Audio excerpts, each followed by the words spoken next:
45 दिन से वे एक एलिगेशन झेल रहे हैं कि ये तो झूठ बोल रहे हैं। जांच होगी। हमने कहा कि पॉस्को धाराएं जिस पे लगी आज से पहले, उसकी गिरफ्तारी पहले हुई या जांच पहले हुई? तो सबने ये बताया कि गिरफ्तारी पहले हुई। अगर उनकी गिरफ्तारी पहले हुई तो वही इस वाले केस में क्यों गिरफ्तारी नहीं? खाप चौधरियों से लेकर किसान संगठनों का सीधा सवाल है, जब बृजभूषण शरण सिंह पर इतने गंभीर मुकदमे दर्ज हैं तो उनकी गिरफ्तारी क्यों नहीं हो रही? गुस्सा इस बात का भी है कि सरकार ने पहले दिन से इस मामले में सख्ती नहीं दिखाई और जब सुप्रीम कोर्ट ने निर्देश दिया तब जाकर दिल्ली पुलिस ने मुकदमा दर्ज किया। अब इस लड़ाई को सिर्फ देश के अंदर तक ही नहीं, इंटरनेशनल लेवल तक ले जाने की बात कही जा रही। लेकिन जब तक न्याय नहीं मिलता हम जाएंगे, हम इंटरनेशनल फेडरेशन में भी जाएंगे।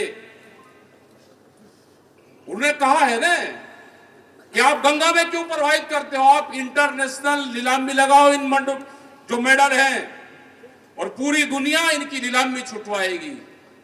तो जब बड़ा सरे जाएगा क्या भारत को? देखो, भाजपा का सवाल इसलिए उठ रहे हैं कि सरकार किसकी है देश में। जहां FIR दिल्ली में हुई, दिल्ली पुलिस केंद्र के अधीन आवे, गृह मंत्रालय के अधीन आवे, तो इसलिए भाजपा में सवाल उठ रहे हैं कि अगर जैसे उस पर कानून के तहत जो FIR हुई, अगर यहाँ किसी एक आम आदमी पे FIR होती तो पुलिस उसे कुत्ते की तरह घसीटते हुए ले जाती और जेल भेजती, उसके बाद जांच करती। भाजपा पर कोई सवाल नहीं उठ रहा, ना भाजपा पर कोई सवाल उठाने के लिए कोई प्रतिबद्ध नहीं है कि भाई भाजपा पर कोई सवाल उठाए, क्योंकि भाजपा ऐसा कोई काम नहीं करती।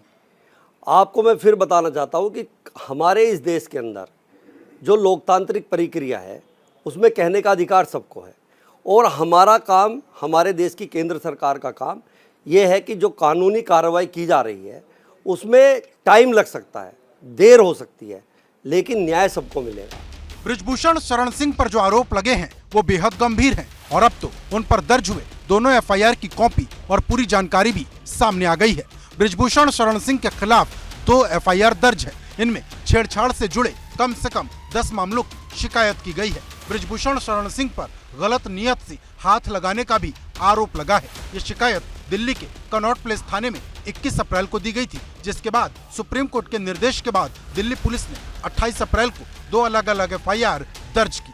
गंभीर बात यह है कि दूसरी FIR एक नाबालिग खिलाड़ी के पिता की शिकायत पर दर्ज है। इस मामले में बृजभूषण शरण सिंह के खिलाफ पॉक्सो एक्ट की धारा लगी है। केस लिखवाने में जिन घटनाओं का हवाला दिया गया है वो 2012 से लेकर 2022 तक देश और विदेश के अलग अलग हिस्सों में कथित तौर पर हुई हैं और इसी के चलते विपक्ष या किसान संगठन सबके निशाने पर केंद्र सरकार है। हमारा उद्देश्य होना चाहिए कि बेटियों ने एक आरोप लगाए हैं और वो बेटियां हमारे देश की खिलाड़ी हैं, नामचीन खिलाड़ी है जिन्होंने देश के लिए मेडल लाए हैं। तो हमें उस पर राजनीति का जो एजेंडा हम चला रहे हैं विपक्ष के लोग, वो बिल्कुल गलत है। मैं उससे कतई सहमत नहीं हूं और न मैं किसान संगठनों से इस बात से सहमत हूं कि वो अपने एजेंडे को इस पर चलाए। उनको चाहिए कि इन बेटियों को न्याय मिले। उन बच्चों ने क्या क्या नहीं कह डाला है, अब इससे ऊपर कोई कुछ कह नहीं सकता है। अब क्या आपको और साक्ष्य चाहिए? अब किसी ने वीडियो तो बना के नहीं रखा था, अगर मालूम होता है कि साहब ये इस तरह के व्यक्ति हैं और वो क्या कह रहे हैं कि हमको फांसी दे दीजिएगा, हमको ये कर दीजिए, हमको क्यों दे दे भाई? जो सबके साथ नियम कानून है हिंदुस्तान का, वो नियम कानून आप पर भी लागू होगा। आप लॉ से ऊपर नहीं है। सवाल इसलिए उठ रहे हैं कि जांच बहुत तेजी से नहीं हुई या FIR प्रारंभिक तौर पर सुप्रीम कोर्ट में जाने के बाद दर्ज हुई, शायद इसलिए सवाल उठे। अगर FIR पहले दर्ज हो गई होती, सुप्रीम कोर्ट जाना ना पड़ता, तो शायद इतने सवाल ना उठते। बृजभूषण शरण सिंह पर जो आरोप लगे हैं उन्हें विपक्ष बेहद गंभीर बता रहा और जल्द कार्रवाई न होने पर सवाल उठा रहा। राहुल गांधी ने ट्वीट किया, 25 अंतरराष्ट्रीय मेडल लाने वाली बेटियां सड़कों पर न्याय की गुहार लगा रही।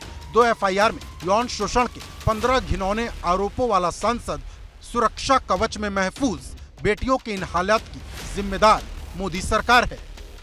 इधर खाप चौधरियों और किसान संगठनों को भी ये बात लगातार चुभ रही है कि इतने गंभीर मुकदमे दर्ज होने के बाद भी बृजभूषण शरण सिंह लगातार लोगों के बीच पहुंच रहे और ऐसी बात कह रहे जो पहलवानों को परेशान कर रही। याद दिलाया जा रहा कि ये वही पहलवान हैं जिन्हें देश कंधों पर बैठाता आया है।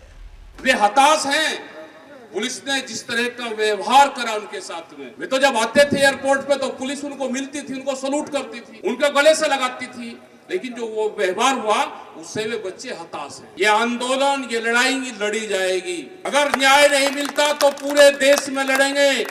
जो आप खाप के लोग निर्णय कर देंगे, जो सामाजिक लोग निर्णय कर देंगे, हम सारे नौजवान उस पर चलने का काम करेंगे।